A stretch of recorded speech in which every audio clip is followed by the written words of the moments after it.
ससुरासुरमणुसिन्धवन्दिदं घोदघायिकममलं प्रणमामि वर्धमानं तीर्थं धम्मस्य कर्तारं शेषे पुनतीर्थयरे ससौवसिद्धे विशुद्धसद्भावे समनेय नानदंसन चरित तव वीर्यायारे ते सवे समगं पत्तेगमेव पत्तेगं वन्दामि अवट्टन्ते अर्हन्ते मानुषे खेते किच्चार्हन्ताणं सिद्धाणं तहनं गणहराणं अच्छावयवगाणं साहूनं चेदि सव्वेसिं तेसिं विशुद्धदंसन नानपहाण समं समासेज्य उवसंपयामि सम्मं जत्तोणिवाण संपत्ती. स्वाध्याय कक्ष संपेपर्यंत आपणा सर्वांना चतुर्विध आहाराचा त्याग असणार आहे. अंतिम शासन नायक 1008 भगवान महावीर स्वामी की जय. द्वादशांग श्रुत देवी की जय. प्रवचन सार ग्रंथ आणि त्याच्यामध्ये आता आपण चरणानुयोग चूलिका 3रा अध्याय बघतो आहे. आणि 3ऱ्या अध्यायाची सुरुवात द्रव्याची सिद्धी चरणानी होते आणि चरणाची सिद्धी द्रव्यानी होते अशा प्रकारे परस्पर सापेक्ष कथन करून आचार्यांनी पहिला कलश ठेवलेला आहे. आणि त्यानंतर मंगलाचरणाच्या पहिल्या 3 गाथा उद्धृत केल्या ज्या सुरुवातीला आपण पाहिलेल्या आहे. आणि ह्या मंगलाचरणाच्या गाथा म्हणजे परम निर्ग्रंथ मुनी दीक्षेचा जणू काही उत्सव आहे.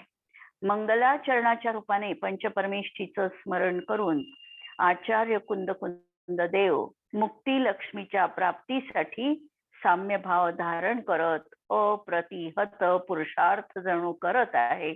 अशा प्रकारच्या या मंगलाचरणाच्या गाथा आपण काल बघितलेल्या होत्या. आणि पुढे आपण एक श्लोक पण बघितलेला होता ज्यामध्ये सांगितलेलं होतं की दुःख क्षयाची ज्याला इच्छा असेल त्यांनी ज्ञानतत्व आणि ज्ञेयतत्व यामध्ये जे आत्मतत्वाचं स्वरूप प्रतिपादित केलेलं आहे त्याला योग्य रीतीने जाणून घ्या. आणि आता श्रामण्याची त्या ठिकाणी अभिलाषा अंतरंगात ठेवून तो श्रमण म्हणजे साधूपणा अंगीकार करा आणि त्याचे प्रणेते हा मी या ठिकाणी इथे उभा आहे अशा प्रकारे आत्मविश्वास त्यांनी दिलेला होता.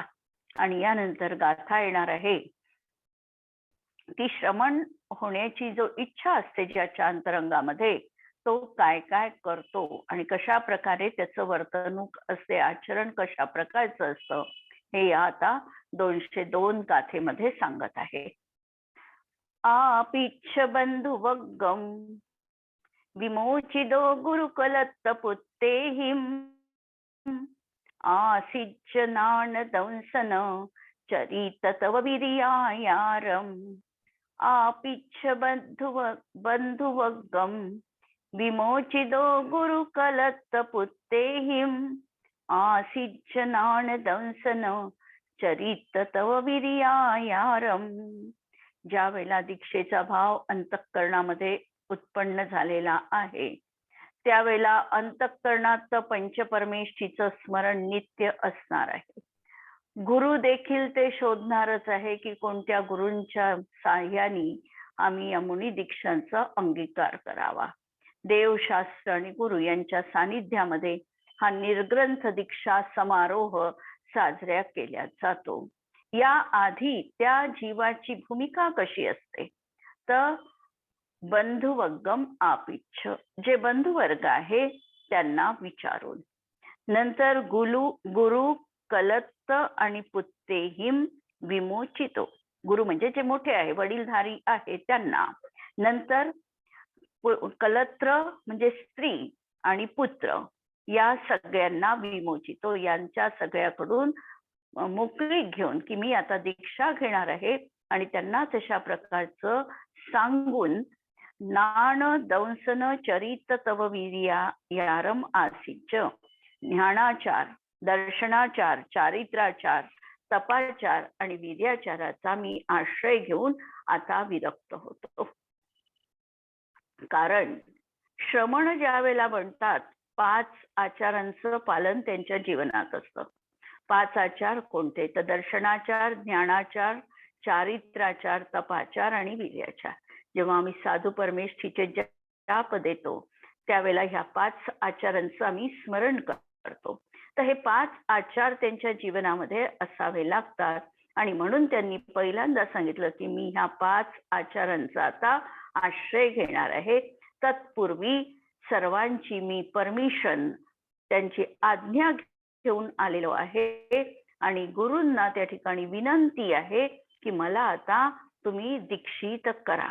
अशा प्रकारचा भाव ते त्या ठिकाणी व्यक्त करत आहे. टीका पहा. जो श्रमण होण्याची इच्छा करतो तो प्रथमतः बंधुवर्गाला विचारतो.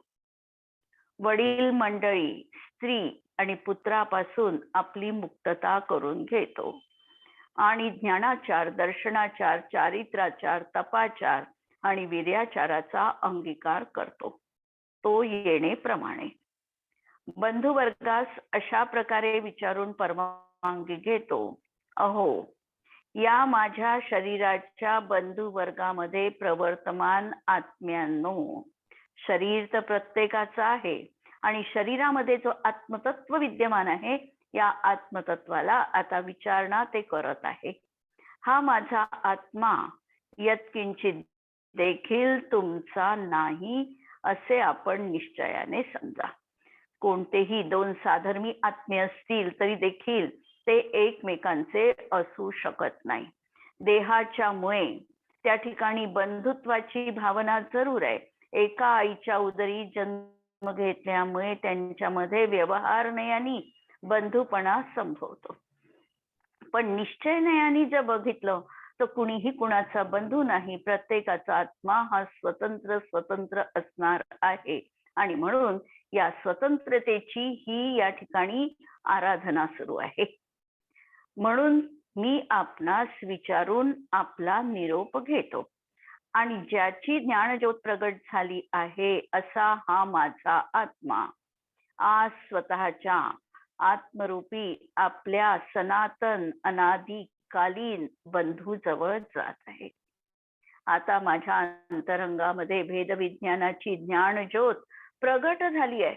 मी कोण आहे? मी चैतन्यमयी आत्मा आहे. माझं या जगामध्ये कुणीही नाही. मी एकटा आहे आणि एकटाच मला मोक्षाचा मार्ग अंगीकार करावा लागणार आहे. ही निश्चिती मी माझ्या ज्ञानामध्ये, श्रद्धेमध्ये केलेली आहे आणि जी निश्चिती ज्ञानाने केली, श्रद्धेमध्ये आत्मप्रतीती युक्त ज्याची अकाट्य विश्वास ठेवला त्यालाच आता आचरणात मला उतरवायचं आहे. आणि त्यामुळे या सगळ्या बंधुत्वाचा व्यवहार नयाने जिथे माझं बंधुत्व आहे, साधर्मी असतील कदाचित, या सर्वांपासून मी आता वेगळा होत आहे. आणि वेगळा कशासाठी? तर माझा आत्मरूपी आपल्या सनातन बंधू जवळ जात आहे. म्हणजे माझा निज आत्मा हाच वास्तविकतः हा माझा बंधू आहे आणि त्याच्या जवळच मी आता जात आहे.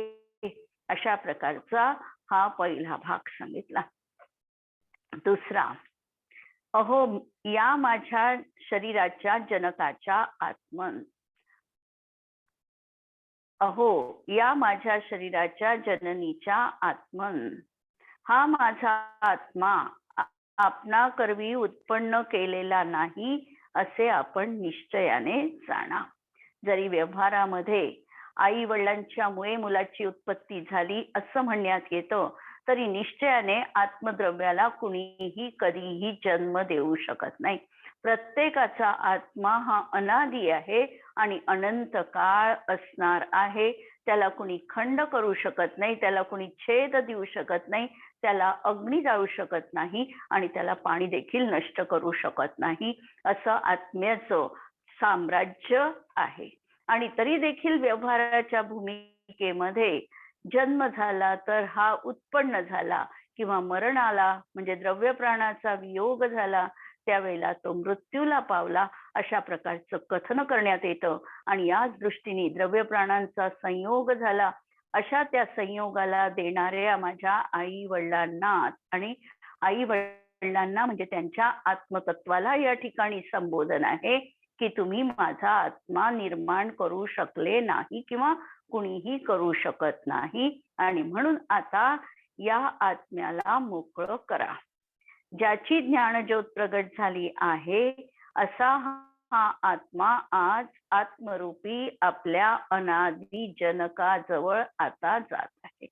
आता माझ्या जीवनामध्ये खरं माझं स्वरूप मला ज्ञात झालेलं आहे, आणि असं हे स्वरूप न माझा जन्म आहे न मृत्यू आहे, हे चिरकालीन असं स्वरूप मला ज्ञात झाल्यामुळे खरा माझा आत्माच माझ्यासाठी जनक आणि जननी आहे. जगामधला कुठलाही आत्मा जनक आणि जननी नाही. आणि जर तसं जनक आणि जननी आम्ही शोधलं तर या जगामध्ये असे कित्येक जनक आणि जननी व्यवहार नयनी आमचे होऊन गेलेले आहे, ज्यांच्या वियोगामध्ये आम्ही अनेक वेळा रुदन देखील केलं असो, पण तरी देखील निश्चयाने बघितलं तर माझं जनकही कुणी नाही आणि जननी देखील कुणीही नाही, हा निश्चय त्यांनी तिथे प्रगट केला आहे. तिसरं, अहो या माझ्या रमणीच्या आत्मन, स्त्री जी आहे रमणी, रमण करविणारी ती रमणी, या माझ्या आत्म्याला तू रमवीत नाहीस असे तू निश्चयाने समज.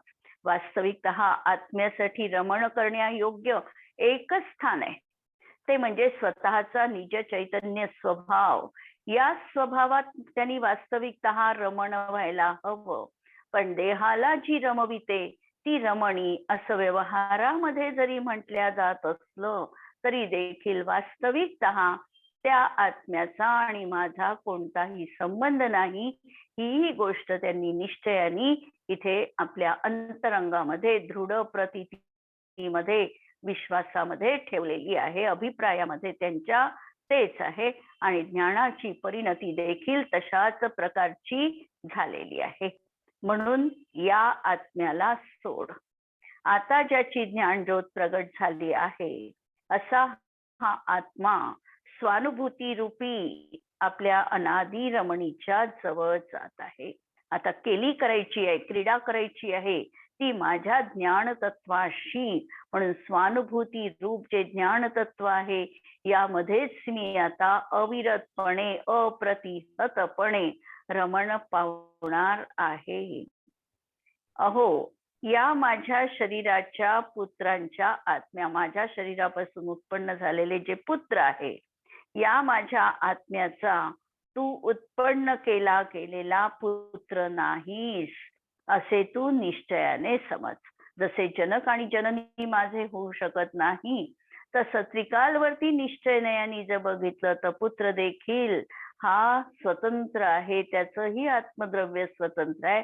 माझ्या कर्मी तो उत्पन्न झालेला नाही, आणि म्हणून या आत्म्याला सोड, मला आता मोहामध्ये पाडू नको.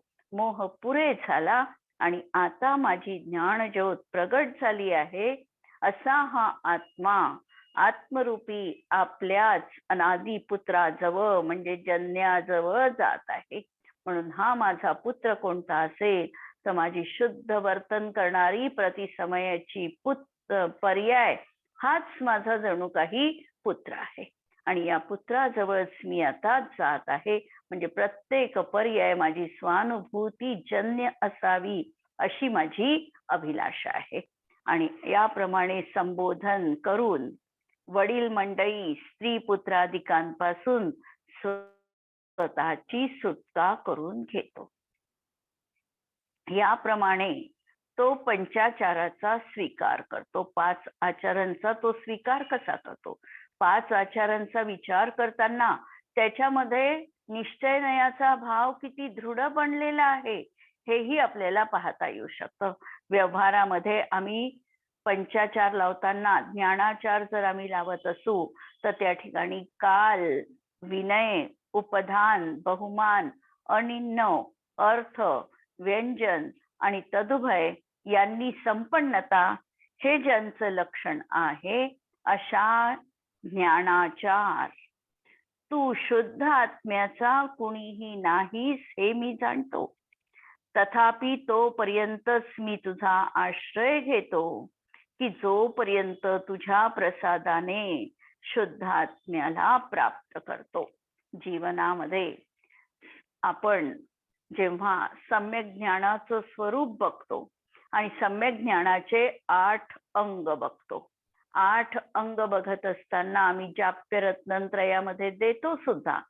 ज्यावेळेला रत्नत्रयाची आपण आराधना करतो भाद्रपदामध्ये, त्यावेळेला सम्यक ज्ञानाची जाप्य देताना आम्ही म्हणतो की अर्थाचार, व्यंजनाचार, उभयाचार, कालाचार हे सगळे 8 प्रकारे आम्ही ज्ञानाची अंग देखील त्या ठिकाणी बघतो. जशी सम्यक दर्शनाची 8 अंग सांगितलेली आहे, तशी ज्ञानाची देखील 8 अंग सांगितलेले आहे. आणि या 8 अंगांना देखील पहिल्यांदाच आम्हाला समजायचंय की व्यवहार काय आहे. व्यवहार देखील आम्हाला समजला पाहिजे आणि म्हणून पहिला सांगितला शब्दाचार. यामध्ये क्रम थोडा बदललेला आहे, बिघडलं नाही. व्यंजनाचार चाला म्हटलेला आहे, तो आहे शब्दाचार. शब्दाचारामध्ये जे व्याकरणाच्या नियमानुसार अक्षर असतील, पद असतील, समास असतील, वाक्य असतील, संधी असेल, या सर्वांचं ज्ञान करून पठण पाठण पूर्वक शुद्ध रूपामध्ये म्हणणं किंवा वाचणं याला व्यंजनाचार असं म्हणतात. म्हणजे शब्द आमचे जे आहे हे शब्द योग्य रीतीने बाहेर आले पाहिजे. म्हणजे त्याच्यामध्ये कुठल्याही तऱ्हेची ह्रस्व दीर्घाची किंवा मूर्धन्य स्वर, दंतस्वर असे जे स्वर आहे ते तशाच प्रकारे उच्चारल्या गेले पाहिजे. ही आमची जी शुद्ध म्हणण्याची पद्धती, याला ग्रंथाचार म्हणतात किंवा व्यंजनाचार म्हणतात किंवा श्रुताचार म्हणतात किंवा अक्षराचार म्हणतात. 4 तऱ्हेचे शब्द आगमामध्ये आलेले आहेत. याला ग्रंथाचार, व्यंजन म्हणजे शब्द म्हणून शब्दाचार, श्रुताचार आणि अक्षराचार असं म्हटलं जातं. म्हणजे आम्ही वाचत असताना शुद्ध पाठ म्हटल्या गेला पाहिजे. जे वृत्त ज्या चालीमध्ये आहे तसं जर आम्ही म्हटलं तर आपोआपच शुद्धता पुष्कळशी येऊ शकते. दुसरा सांगितला अर्थाचार. अर्थाचार म्हणताना जो काही आम्ही स्तोत्र पठण करतो आहे किंवा गाथा वाचतो आहे किंवा आणखी काही आम्ही पठण करतो आहे, त्याचा आम्हाला अर्थ देखील, त्याची पण अवधारणा करायची आहे. एखादी साधी गद्याची ओळ जरी आम्ही वाचत असू तरी त्याचा अर्थ आम्हाला आकलित व्हायला पाहिजे. हे आहे अर्थाचार. वाचत असताना त्याचा समजून उमजून अर्थ लावणं हा झाला अर्थाचार.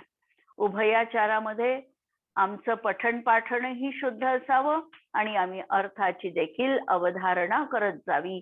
अशा प्रकारे हा उभयाचार म्हटला जातो, ज्याच्यामध्ये शब्द आणि अर्थ दोन्ही गर्भित आहे.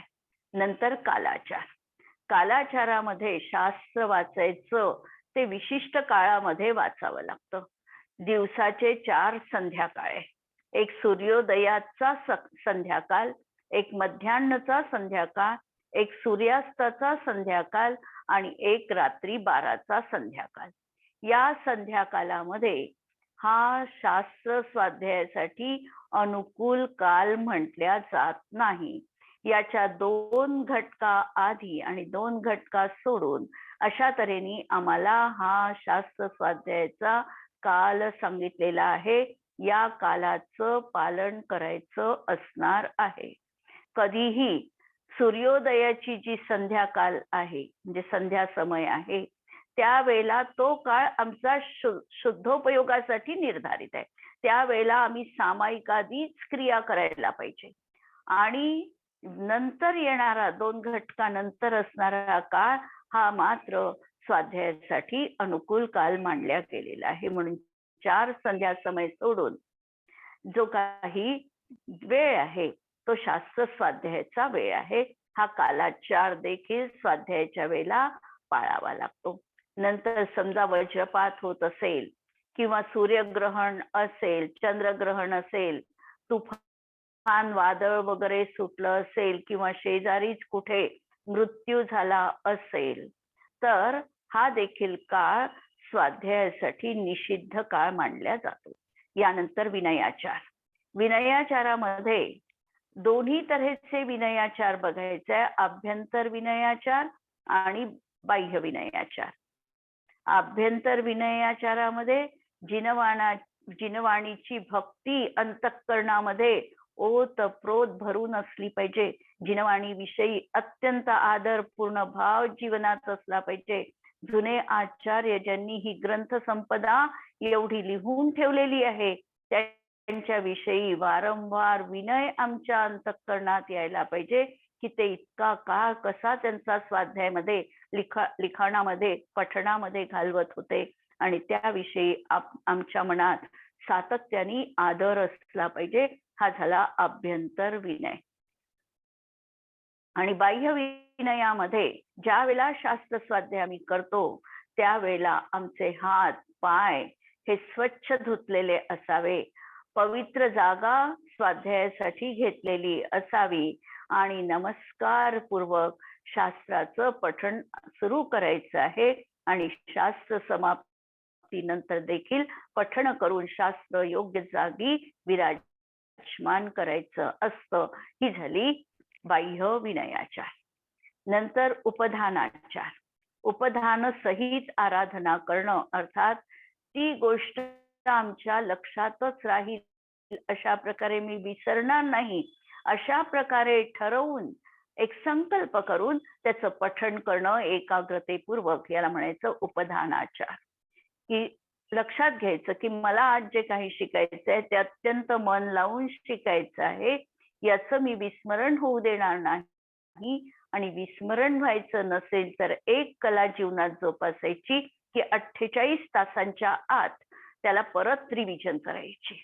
48 तासांच्या आत जर ते प्रकरण आपण परत अभ्यासलं तर आमचं प्रकरण ते अगदी हृदयस्थ होऊन जातं. तर अशा प्रकारे उपधानाचार. आणि नंतर बहुमानाचार. बहुमानाचार मध्ये आत्म्याचा बहुमान पहिल्यांदा आला पाहिजे जीवनात की माझा आत्मा किती महान आहे, किती वैभवशाली आहे. आम्हाला जीवनात बहुमान येतो तो पुद्गलाचा येतो की काय काय सुंदर वस्तू जगामध्ये निर्माण झालेल्या आहे आणि माझं घर त्या पुद्गलानी कधी मी सजवेल हा बहुमान आमच्या जीवनात येतो. कधीतरी आमच्या मनात असं येतं का की आमचं घर जे आहे हे जिनवाणींनी सजलं पाहिजे, जिनवाणीच माझ्या घरामध्ये राहिली पाहिजे. या जिनवाणीचा, या आत्मस्वभावाचा पहिल्यांदा मला बहुमान यावा लागतो. आणि त्यानंतर जे पुस्तकं ज्यांनी लिहिलेले आहे असे आचार्य, शिक्षक, गुरु, ज्ञान देणारी व्यक्ती या सर्वांचा यथायोग्य विनय करणे, बहुमान करणे हा झाला बहुमानाचार. आणि अन्नी नावाचार.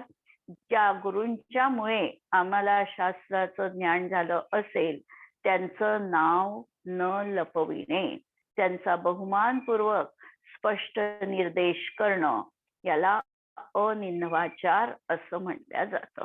आता हे सगळे 8 सम्यक ज्ञानाचे अंग सांगितलेले आहेत. पण या सम्यक ज्ञानाच्या अंगांचं प्रयोजन आम्हाला केवळ ज्ञानामध्ये व्हावं लागणार आहे. म्हणजे आम्ही हे श्रुतज्ञान अभ्यासितो, ह्या सगळ्या विनयपूर्वक सगळ्या गोष्टी करतो, पण याचं अंतिम साध्य आमच्या जीवनात काय आहे? शास्त्र पठण हे आमच्या जीवनातलं अंतिम साध्य नाही. लाख बात की बात यह कोटी ग्रंथ का सार, सुख अनुभूती करे प्रणाम. आत्मानुभूती हे आमचं सार आहे आणि या सगळ्यांचं प्रयोजन मला एक आत्मानुभूतीची प्राप्ती झाली पाहिजे आणि निश्चयाने केवळ ज्ञानाची प्राप्ती झाली पाहिजे. अशा प्रकारचं हे माझ्या जीवनातलं अंतिम साध्य आहे. आणि त्यासाठी या व्यवहारनयाने जी सम्यक ज्ञानाची 8 अंग सांगितली याची मी आराधना जीवनात करते. आणि ती कुठपर्यंत माझ्या जीवनात असणार आहे तर जोपर्यंत मला तुझ्या प्रसादानी म्हणजे या जिनवाणीच्या प्रसादानी शुद्ध आत्म्याचं ज्ञान प्राप्त होणार नाही तोपर्यंत मला ही आराधना जीवनामध्ये करायची आहे. हा पहिला ज्ञानाचाराच्या बाबतीत आम्ही जीवनात पाठ या ठिकाणी सांगितलेला आहे. लक्षात घ्या, व्यवहार आणि ज्या गोष्टी सांगितलेल्या आहे ते निश्चयाच्या प्राप्तीसाठी त्या गोष्टी सहकारी कारण आहे आणि म्हणून ह्या करणं आम्हाला आवश्यक आहे. पण अंतरंगामध्ये आमचं उद्दिष्ट मात्र निश्चित असलं पाहिजे की मला ग्रंथ वाचायचा, का वाचायचा. त्या ठिकाणी इष्टोपदेश मध्ये असा श्लोक आहे की जीवो अन्यः पुद्गलाश्च अन्यः इत्यसौ तत्व संग्रह. जीव अन्य आहे आणि पुद्गल अन्य आहे एवढा सर्व शास्त्राचा सार आहे. कितीही शास्त्र वाचा, पण हा सार जर आमच्या जीवनात येत नसेल किंवा त्याची जर आठवण आम्हाला राहत नसेल तर आमचा हा व्यवहार हा कदाचित कथनचित आम्हाला अजूनही त्याच्यामध्ये वारंवार लक्ष केंद्रित करावं लागणार आहे. म्हणून हे पंचाचार या ठिकाणी स्वीकार तर केलेले आहे, पण स्वीकार कुठपर्यंत की जोपर्यंत तुझ्या प्रसादाने शुद्धात्म्याला प्राप्त होत नाही तोपर्यंत मी हा या 8 अशा ज्ञानाचाराचा, भेदरूप ज्ञानाचाराचा मी स्वीकार केलेला आहे. दुसरं, आता दर्शनाचाराबद्दल बोलत आहे. अहो, निशंकित, निकांक्षितत्व, निर्विचिकित्सत्व, अमूढ दृष्टित्व, उपबृहण, स्थितीकरण, वात्सल्य आणि प्रभावनारूप दर्शनाचार. तू शुद्ध आत्म्याचा निश्चयाने कोणीही नाहीस हे मी जाणतो, तथापि तोपर्यंतच मी तुझा आश्रय घेतो की जोपर्यंत तुझ्या प्रसादाने शुद्ध आत्मा प्राप्त करतो. सम्यक दर्शनाची 8 अंग सांगितलेली आहे आणि 8 अंगांनी सहित असलेलं सम्यक दर्शनच कार्यकारी आहे असं रत्नकरण श्रावकाचार मध्ये समंतभद्र आचार्य म्हणतात.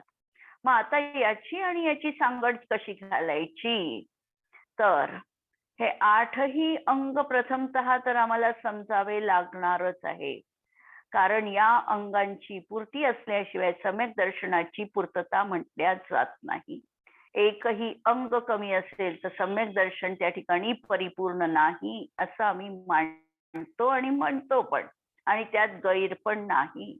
परंतु जोपर्यंत आम्हाला आत्मतत्वाची उपलब्धी करायची तोपर्यंत हे भेद परक कथन उपयोगी आहे. आणि याला देखील आपण समजायचंय.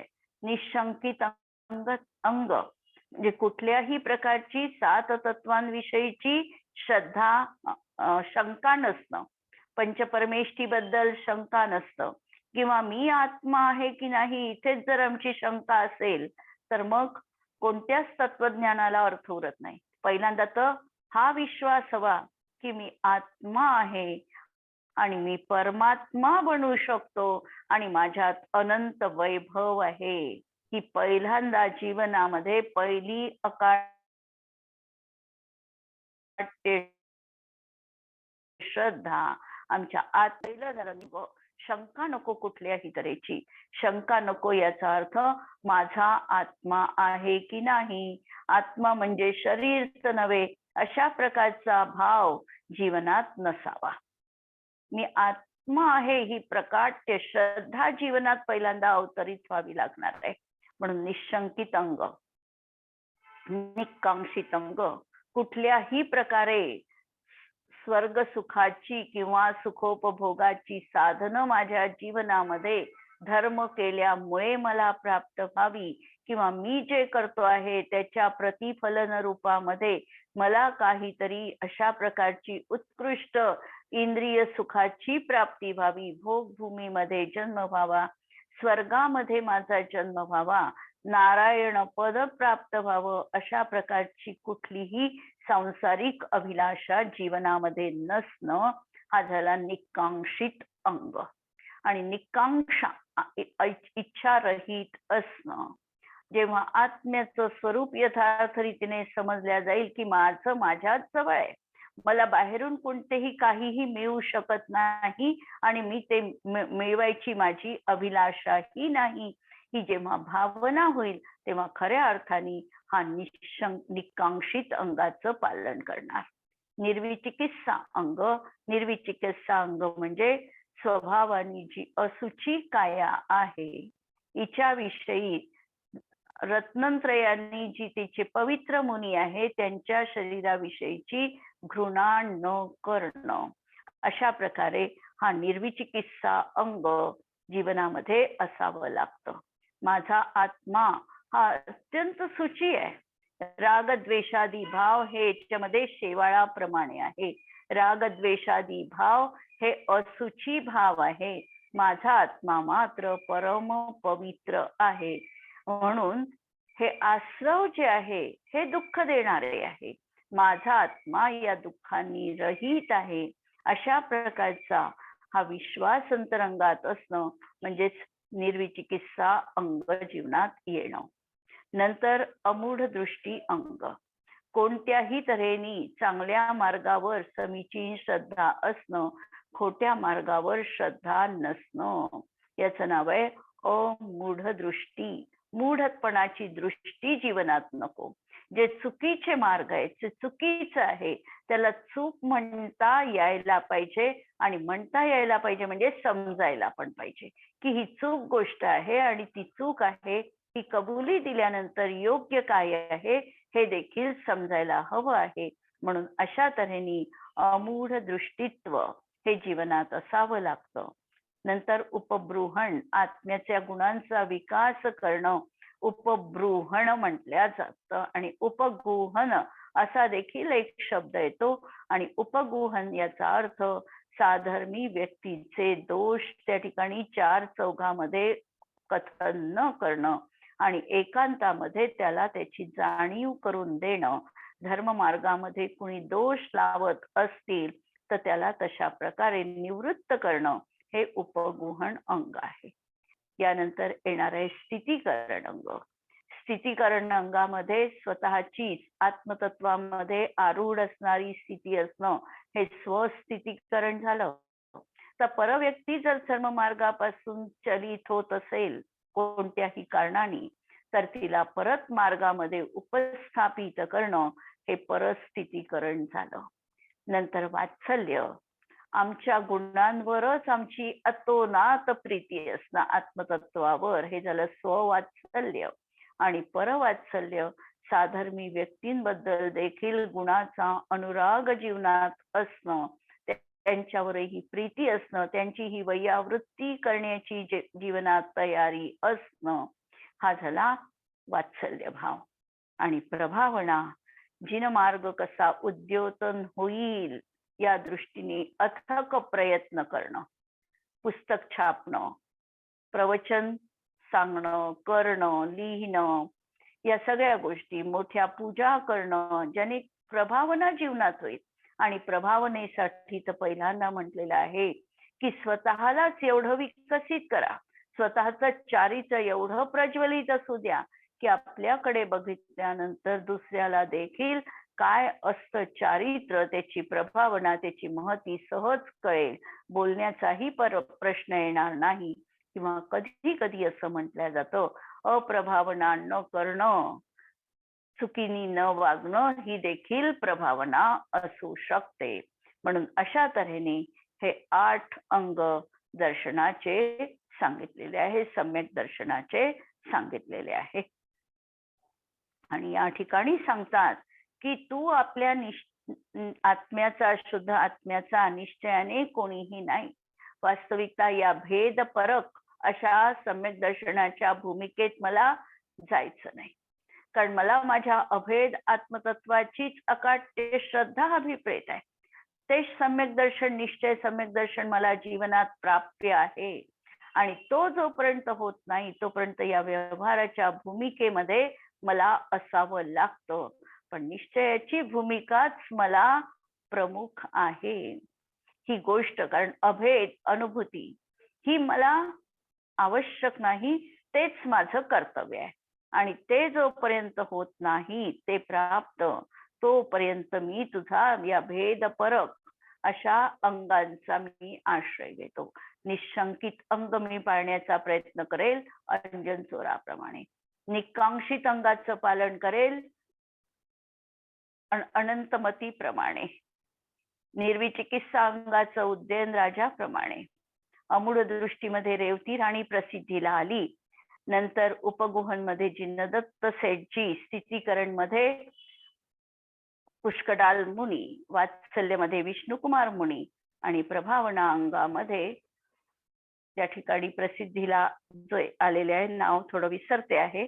तर अशा प्रकारे यांचं मी पालन दृढतेने जीवनामध्ये करेल अशी ही भावना सातत्याने मला ठेवायची आहे. आणि तुझ्या प्रसादाने या भेदाच्या मधून मला अभेद अशी श्रद्धा जीवनामध्ये सांभाळायची आहे. आज आपण इथे थांबूया आणि नंतर परवाच्या दिवशी पुढचं बघू. जिनवाणी के ज्ञान ते सुझे लोकालोक, सो जिनवाणी मस्तक नमो सदा देत हूँ खो. नमो अरिहंताणम, नमो सिद्धाणम, नमो आयर्याणम, नमो वज्रायाणम, नमो लोये सवसाहुणम. सर्वांना जय जिनेंद्र.